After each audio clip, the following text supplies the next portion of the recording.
How's it going, guys? Just got off the phone with Ruben. Ruben's hooking up an oil pressure gauge, aftermarket gauge, in the Nova, and he needs a little helpful advice. Ruben, this is the way I hook him up. Watch my dash. Oof, besides that.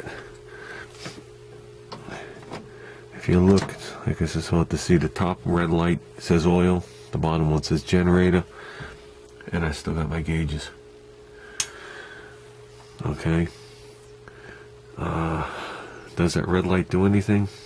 Truthfully, if you're humming down the road doing 60 and that light comes on, that light should just say, if it makes you feel any better, coast to the side of the road, even though it's too late.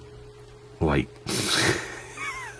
But I leave them both hooked up. I just think when you build the car, it just seems a little bit more professional if you do it that way. I've always felt if you disconnected the light, which is no reason to do it, that you would just, cutting corners. You know what I mean? But there's no reason to have the light. But I'm going to show you how I did it. I'm not going to show you on this car because I'd have to dig everything off it and go through it, but I will show you how we do it. So, okay guys, I know this is kind of dark, but hopefully you can see it. The lights are kind of cold down here in the shed. Okay, this is what you're looking at. You're looking at a 360 AMC engine. Obviously you're looking at the timing chain. Furthest part this way is the pan. Here's where the cylinder heads would be. Okay, AMC puts their oil pumps on the front of the engine, like a Buick. And there's your oil passage back in to feed the crank, the cam, and all the other baloney that goes with it. Okay, on the side of the engine right here, they put this block, and on this block, okay, you have your oil pressure switch.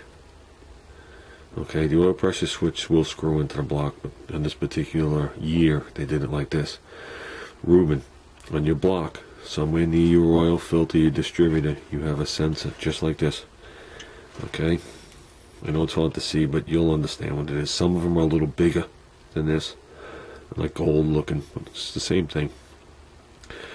Basically what you're going to do is you're going to screw that out of the engine. Okay, take it to the Home Depot, or you got a Napa right at the corner of your house there. You're going to go buy yourself a nipple. I think it's an inch long nipple and a T. Okay, you're going to assemble the nipple and the T together, put the T into the block, and one side you're going to put your oil pressure switch, your OPS. Okay, and on the other side you're going to put your fittings for your gauge. So when you turn the key on, this is still reading 0, or if you're going down the road and has a failure, it'll still kick it. The other side will send your oil pressure to your gauge. Me personally, you could do it however you want. I recommend eliminating that plastic line and getting the copper line. They sell it in, I know they sell in performance stores. You can get it through Summit. Your Napa store could probably get it for you, but it'll probably cost you an arm and a leg. I don't remember. I think it's 1/8 inch. You could just read what's on your gauge, but I think it's 1/8 inch. And the reason they run such thin line to oil pressure gauges, if they didn't, every little pulse of that pump and anything that happens, the gauge just starts to shake and it becomes very erratic. The thinness of that line actually acts as a regulator, a damper is more like it. So the gauge can't react fast enough because the line is so thin, it can't pull the oil.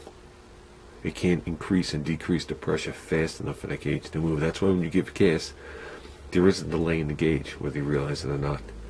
And that's because of the size of the line. If you put a decent sized line on there, like an AN4, the needle would be all over the place, and you'd be panicking, thinking there was something wrong with your engine. You gotta understand something. Your pump, I don't know how many teeth are on the inside your pump, so whether it's 5, 6, whatever it is. But you're sitting there at an idle, and it's pumping like that.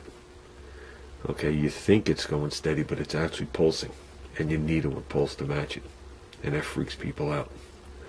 So that's why the line is so thin. But there's nothing really wrong with the plastic line. I've seen it last forever, as long as it's nowhere near a heat source. I just like the copper ones. I remember in my '69 Chevy step side, it had the factory gauges, and I ran the plastic one in, and that plastic one rubbed something and chafed and sprayed you all over me. And last thing you want is freaking hot oil spraying up your leg. So at that point I switched over to the copper line, and if I remember right from the factory it had a copper line. But yeah, I switched to the copper line, and I had that on the truck for 12 years before I sold it. My wagon has the copper line on it, and every other car I've ever built has the copper line. If you look at my older video where I said making of a Rambler Part 2, you could see the copper line running right alongside the valve cover. Because I run it here and up. I sneak it through nice, and then I run it right alongside the valve cover in the intake, and then into the, through the firewall into, the interior. I keep it totally away from the exhaust. So, but like a small block Chevy has it in the top over here. That's not a problem. Small block Fords, they point them right at the manifold. And on the old ones, they had a big long extension that came from the factory, and then the little OPS on it. And it was always good to get that extension. But hopefully that helps you, Ruben. Any questions, I'll gladly help you. But it's pretty straightforward. Like I said, just screw the OPS out. Go to the auto parts store. You need a nipple. Yeah, let me go back. I'll see if I can find your nipple. I'll show you what I'm doing. This is what you need, Ruben, but in a much smaller version. Okay? You need tapered pipe threads. See how it's just threads? You don't need to look in there and see this, because if you get this, it's wrong. Whoops. See the seat in there? You don't need a seat. You need threads all the way in. You're going to get a little nipple, which you would have. See the Teflon tape? There's a little nipple between here and here. You're going to get a short nipple. Doesn't have to be long, because you don't want it big and ugly looking. You're going to put some Teflon on here, whether it's be the liquid or the tape. I like the liquid. Put it on here. Do it with your fingers tight.